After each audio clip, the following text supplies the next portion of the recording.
guys, it's Mandy from MandyleePlays, and in today's video I am going to give you my thoughts on Octopath Traveler and is it worth the buy. So stay tuned. Freaking hand didn't snap.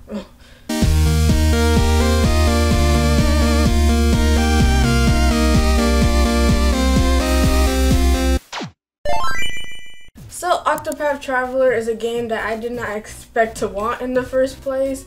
I'm not going to go through all my backstory about it, but needless to say, I wasn't very excited about it because it wasn't Bravely Default. I was kind of, butthurt about that.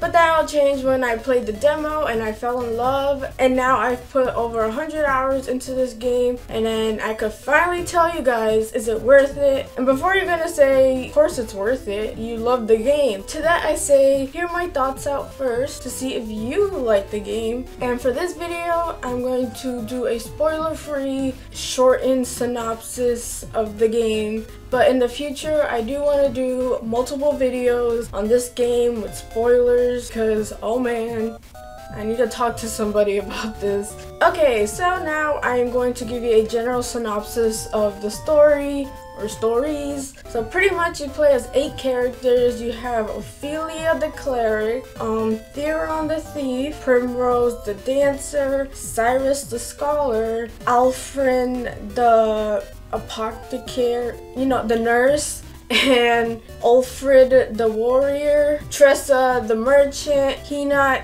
the hunter. So basically those are your 8 paths to choose and 8 characters. I initially thought the game was going to be structured like you play through one story and then you go to the other, but it's structured more like everything's happening at the same time. So you get to pick which story you want to do first, story you want to do last, if you want to do a story at that moment. So that structure makes more sense than what I thought because it doesn't require you to replay the game multiple times. And that is a good thing, but it does have its moments where the characters don't seem like they really are in a group. They kind of seem distant, and when they talk to each other, it kind of feels forced. So it's pretty much you follow someone's journey and the rest of you are just for the gameplay. There's not an intertwining story connecting them together or some overall lore. And that's another problem that I had with the game, was the overall lore. It didn't really do a good job with the world building. Now that could just be me.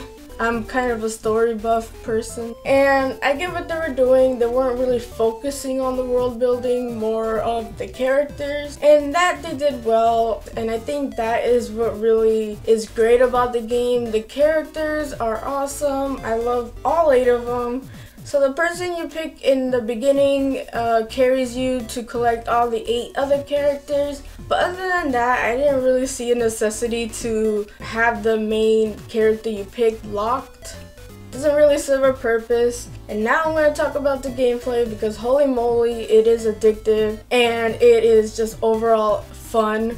So basically the gameplay is a turn-based combat, similar to the classic JRPGs, with a little twist. There is a timeline in the top and it tells you your turn and your enemy's turn. And that is really important because there is a system called breaking, which you attack your opponent and you lower its shield until it breaks, and then they're vulnerable and they're confused, and that gives you an extra turn in the timeline. And that holy moly is like literally life-saving. Breaking is something that you should get used to in the start of the game.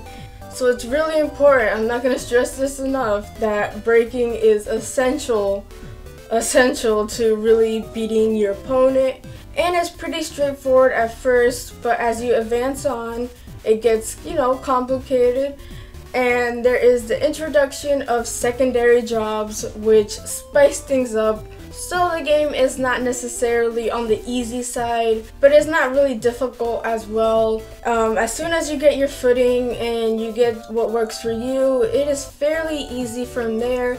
There is a lot of grinding required, but what JRPG doesn't have grinding required? But besides that and everything else, I think this game is a 9 out of 10. It is worth the buy, honestly. It is a solid game.